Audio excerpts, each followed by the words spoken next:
பிரம்மாண்டம் என்ற வார்த்தைக்கு உயிர் கொடுத்த உலகின் பல அதிசயங்கள் தனித்து முதன்மையாக இருப்பவைகள்ல இதுவும் உண்டு.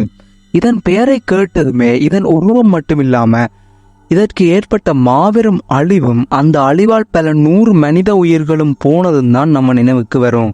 அதுதான் டைட்டானிக்.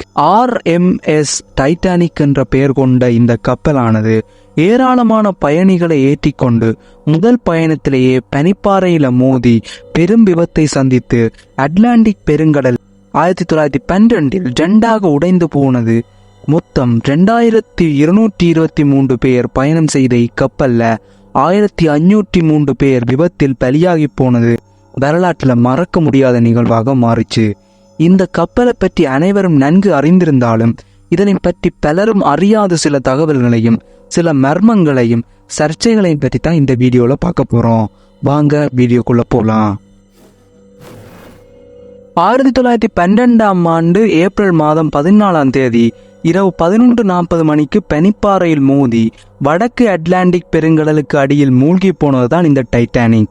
கிட்டத்தட்ட 73 வருடங்கள் கழிச்சு 1985 தான் இந்த கப்பல் கடலுக்கு அடியில் இருப்பது கண்டறியப்பட்டது.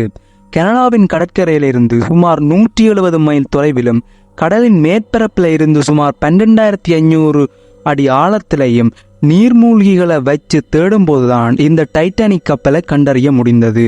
ஆனால் நாம் ஏற்கனவே அறிந்திருந்தபடி 2 துண்டுகளாக உடைந்து போன இந்த கப்பலின் அந்த 2 பாகங்களுக்கிடையான தூரம் மட்டுமே கடலின் ஆழத்தில் சுமார் 2000 அடி இடைவெளியில் கண்டுபிடிக்கப்பட்டிருக்குது. இந்த டைட்டானிக் கப்பல் தான் 19ஆம் நூற்றாண்டின் தொடக்க காலத்தில் உருவாக்கப்பட்ட மிகப்பெரிய பயணிகள் கப்பலாகும். ஒரே நேரத்தில் 3500 பேர் வரையிலும் பயணம் செய்த வகையில் உருவாக்கப்பட்ட இதில் 1912ஆம் ஆண்டுதான் அதன் முதல் மற்றும் கடைசி பயணத்தை தொடங்கியது. 2223 பேர் பயணம் செய்தவர்களில் படகு விபத்தில் சிக்கி மட்டுமே 1503 பேர் இறந்து போனாங்க. இந்த கப்பலை மூழ்கடித்த பனிப்பாறையானது நீரின் மேற்பரப்பில் இருந்து மேலே 100 அடி உயரத்தில் இருந்திருக்குது. மேலும் அந்த முழு பனிப்பாறையின் அளவானது கடலுக்கு அடியில இருந்து 200 முதல் 300 அடி வரையிலும் இருந்திருக்கலாம் என்று நம்பப்படுது. பொதுவாக உலகிலேயே அதிக பனிப்பாறைகள் இருக்கும் இடம் வடக்கு அட்லாண்டிக் கடல் பகுதிதான். இந்த பகுதியில்தான் டைட்டானிக் கப்பலும் பயணம் செய்திருக்குது. இந்த பகுதியில் இருக்கும் 85% பனிப்பாறைகள் அருகில் இருக்கும் கிரீன்லாந்து மேற்கு கடற்கரையில் இருந்து தான் உடைந்து போய் இப்பகுதிக்கு வந்து சேர்கின்றது.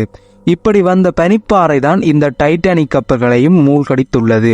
இந்த பகுதியில் இருக்கும் 85% பனிப்பாறைகள் அருகில் இருக்கும் கிரீன்லாந்து மேற்கு கடற்கரையில இருந்து தான் உடைந்து போய் இப்பகுதிக்கு வந்து சேருது. இப்படி வந்த பனிப்பாறை தான் இந்த டைட்டானிக் கப்பலையும் மூழ்கடித்துள்ளது. இந்த டைட்டானிக் கப்பலுக்கு அழகிய தோற்றத்தை கொடுப்பது இந்த புகைப்போக்கிகள் தான். எரிபொருளை எரித்து அதிலிருந்து வெளிவரும் புகையானது இதன் வழியாக வெளியேறும். ஆனால் உண்மையில் அந்த 4இல் 3 மட்டுமே புகையை வெளியேற்ற பயன்படுத்தப்பட்டிருக்குது. மற்றொன்று வெறும் அழகிற்காக பொருத்தப்பட்டது. இந்த டைட்டானிக் கப்பலானது நீராவியால் இயங்கக்கூடிய மொத்தம் 189 ஓலைகளும் மிகப்பெரிய 29 கொதிகலன்களையும் கொண்டிருக்கும். இந்த 45,000 டன் எடை கொண்ட கப்பல் இயங்குவதற்காக மட்டும் ஒரு நாளைக்கு 600 நிலக்கரியானது தேவைப்படுது. இந்த 600 டன் நிலக்கரி எரித்து பிறகு கிடைத்த சாம்பல் மட்டுமே 100 டன் வரையிலும் இருந்ததுடன் அதனை தினமும் கடலில் கொட்டி வெளியேற்றுவதற்காக 75 பணியாளர்கள் இருந்துள்ளார்கள். 2000க்கும் அதிகமானவர்கள் பயணித்த இக்கப்பல்ல ஆபத்து ஏற்பட்டால் தப்பிப்பதற்கான லைஃப் போட்டுகள் என்று வெறும் 20 மட்டுமே வைக்கப்பட்டிருக்கின்றது. ஆனால் இந்த டைட்டானிக் கப்பலில் மட்டும் 68 லைஃப் போட்டுகள் வரை எடுத்து செல்ல இடம் இவை இருந்திருக்குது. ஆனால் அதை ஏன் எடுத்து செல்லவில்லை என்பது குழப்பமாகவே இருக்குது. இரவு 2:20 இந்த கப்பலானது முழுவதும் மூழ்கி போவதற்கு முன் இந்த லைஃப் போட்டுகள்ல இடம் பிடிப்பதற்கு ஏற்பட்ட பிரச்சனைகளிலே பலர் தண்ணீருக்குள் மூழ்கி போய் உள்ளார்கள். ஒருவேளை கப்பல் மூழ்க ஆரம்பித்த உடனேயே படகுகளை கீழே இறக்க ஆரம்பித்தால் கப்பலில் பயணித்த பாதிக்கும் மேற்பட்டவர்கள் காப்பாற்றியிருக்கப்பட்டிருக்க முடியும். ஆனால் 2000 பேருக்கு மேல் இருந்த கப்பல்ல வரும் 700 பேர் மட்டுமே உயிர் தப்பியிருக்கணும். சமீபத்தில் வெளியான ஒரு தகவலின்படி 1912 மூழ்கின டைட்டானிக் கப்பலை டைட்டானிக்கா என்ற ஒரு புதிய வகை பாக்டீரியா ஆனது கொஞ்சம் கொஞ்சமாக உண்டு வருகிறது. இந்த பாக்டீரியா மிகவும் வித்தியாசமாக இருந்ததால் அறிவியலாளர்கள் இந்த பாக்டீரியாவுக்கு டைட்டானிக்கின் பெயரையே சேர்த்து வைத்து இருக்கிறார்கள். மேலும் அவர்களின் கணிப்பின்படி 2104ஆம் வருடத்தின் இறுதிக்குள் அந்த பாக்டீரியாக்கள் தண்ணீருக்குள் இருக்கின்ற அந்த டைட்டானிக் கப்பலை முழுவதும் தெரியாமல் அழித்துவிடும் என்று கூறப்படுது. மெலினா டீன் என்பவர் தான் 1912 டைட்டானிக் கப்பலில் பயணித்தவர்கள் மிகவும் வயது குறைந்தவர். வெறும் 2 மாத குழந்தையாக பயணித்த இவர்தான் கடைசியாக இக்கப்பலில் பயணித்தவர். இவர் 2009ஆம் ஆண்டு தன்னுடைய 97வது வயதில் இறந்து போயிருக்கிறார். டைட்டானிக் பற்றி ஒரு திரைப்படம் வந்திருக்குது, எல்லாரும் அறிஞ்சதுதான். உண்மையான டைட்டானிக் கப்பல் என்ற மதிப்பு வந்து $7.5 மில்லியன். ஆனால் 1997ஆம் ஆண்டில் ஜேம்ஸ் கேமரூன் தயாரிப்பில் வெளியான படத்தின் மொத்த பட்ஜெட் மற்றும் $200 மில்லியன். இன்றைய மதிப்பின்படி அந்த திரைப்படத்துக்கு செலவு செய்யப்பட்ட மொத்த தொகையையும் வைத்து ஒரு புதிய டைட்டானிக் கப்பலையே உருவாக்க இருந்திருக்கலாம். ஆனால் இந்த படமானது 11 ஆஸ்கார் விருதுகளை பெற்றதுடன் உலகம் முழுவதும் திரையிட்டு 14,000 கோடி ரூபாய் வசூல் பார்த்தது. மேலே அந்த படத்தில் காட்டப்பட்டிருக்கிறவற்ற பேர் தான் வயலட் ஜெஸ்ஸோ. டைட்டானிக் கப்பல் மூழ்கும் போது அதில் அதிர்ஷ்டவசமாக உயிர் தப்பியவர்களில் இவரும் ஒருவர்.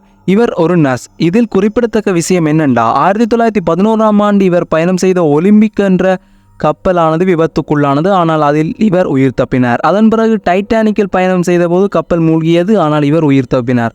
இத்தோடு மட்டும் நிற்காமல் முதல் உலகப் போரின் போது பிரிட்டானிக்கா என்ற கப்பலில் இவர் பயணம் செய்தார். அந்த கப்பலும் மிகப்பெரிய விபத்துக்குள்ளானது. அந்த விபத்தில் இவர் உயிர் தப்பினார். இந்த பெண் பயணம் செய்த கப்பல்கள் மூழ்கியுள்ளன. ஆனால் அனைத்து விபத்துக்கள்லையும் இவர் மட்டும் உயிர் தப்பியிருக்கிறார் என்பது நம்மை சற்று வியப்பில் ஆழ்த்தது. உங்களுக்கு ஒரு சந்தேகம் எழுந்திருக்கலாம், இவ்வளவு பெரிய கப்பல்ல பனிப்பாறையை யாரும் கவனிக்கவில்லையா என்று.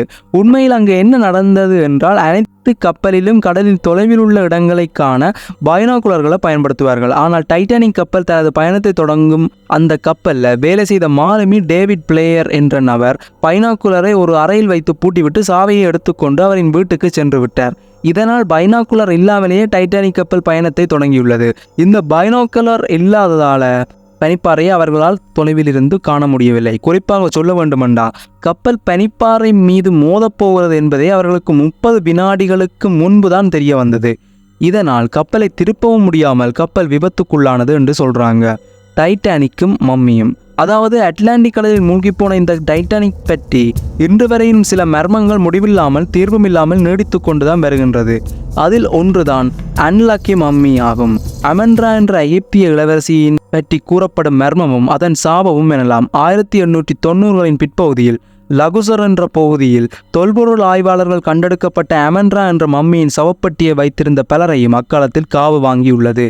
எகிப்திலிருந்து பல இடங்களில் கைமாறிய இந்த மம்மி பலரையும் பரிவாங்கிய பிறகு இறுதியாக பிரிட்டிஷ் அருங்காட்சியகத்தில் இருந்து அமெரிக்காவிற்கு கொண்டு செல்ல 1912இல் அந்த சவப்பட்டியை ரகசியமாக டைட்டானிக் கப்பலில் தான் கொண்டு சென்றதாகவும் இறுதியில் அதுதான் விபத்துக்கு காரணம் என்றும் அந்த அன்லக்கி மம்மி பற்றிய சில தகவல்கள் கூறப்படுவதுடன் பலராலும் இன்று நம்பப்படுகிறது. ஒயிட் ஸ்டார் லைன் என்ற நிறுவனம் தான் இந்த டைட்டானிக் கப்பலை வடிவமைத்தது. இந்த நிறுவனமானது RMS டைட்டானிக் மற்றும் RMS ஒலிம்பிக் என்ற 2 கப்பலை வடிவமைத்துள்ளது. இதில் RMS ஒலிம்பிக் கப்பலானது ஒரு போர் கப்பலாகும். அப்போது கப்பலில் ஏற்பட்ட விபத்தால் மிகப்பெரிய இழப்பை சந்தித்துள்ளது. இந்த ஒலிம்பிக் கப்பல் இன்சூரன்ஸை பெற அந்த ஸ்டார்லைன் நிறுவனமானது 2 கப்பலின் பெயரை மாற்றி டைட்டானிக்கு பதிலாக ஒலிம்பிக் கப்பலை செலுத்தி திட்டமிட்டு பனிப்பாறையின் மீது மோதச் செய்து என்று லிமினாட்டிகள் கைவசம் உள்ள ஒயிட் ஸ்டைனர் நிறுவனத்தினால் திட்டமிடப்பட்டு நடத்தப்பட்ட ஒரு இன்சூரன்ஸ் மோசடி என்றும் கூறப்படுது. 1997ஆம் ஆண்டில் வெளியான டைட்டானிக் படத்தின் தயாரிப்பிலும் இந்த ஸ்டார்லைன் நிறுவனம் இருக்கிறது. அதாவது உண்மையான டைட்டானிக் கப்பல் போன்ற படத்துக்கு போடப்பட்ட செட்டுகளானது இந்த நிறுவனத்தின் உதவியுடன் நடந்திருப்பது என்பது குறிப்பிடத்தக்கது. அது மட்டுமில்லாமல் டைட்டானிக் திரைப்படத்தின் மறைமுகமான பங்குதாரர்களும் இருந்ததாக கூறப்படுது. டைட்டானிக் கப்பலில் நடந்த உண்மை சம்பவங்களில் வெளியே தெரியாத வண்ணம் இந்த திரைப்படத்தை காதல் காவியமாக எடுத்து உலக மக்களிடம் டைட்டானிக் மோசடியை மறைத்திருப்பதாகவும் கூறப்படுது. இது குறித்து ஒரு சூழல் மர்மமானதாக இன்றளவிலும் நிலவி வருவதாகவும் கூறப்படுகிறது. இதுபோன்ற தகவலை அறிந்துள்ள நம்ம சேனலை சப்ஸ்கிரைப் பண்ணி சப்போர்ட் பண்ணுங்க. வேறு என்ன தகவல் வேண்டுமோ கீழே கமெண்ட் பண்ணுங்க. வேறொரு வீடியோட வேறொரு கண்டென்ட்டோட உங்களை சந்திக்கும் வரை உங்களை இந்த விடைபெற்றுக் கொள்ளும் நான் உங்களை இங்கே திருச்செல்வம். வணக்கம்.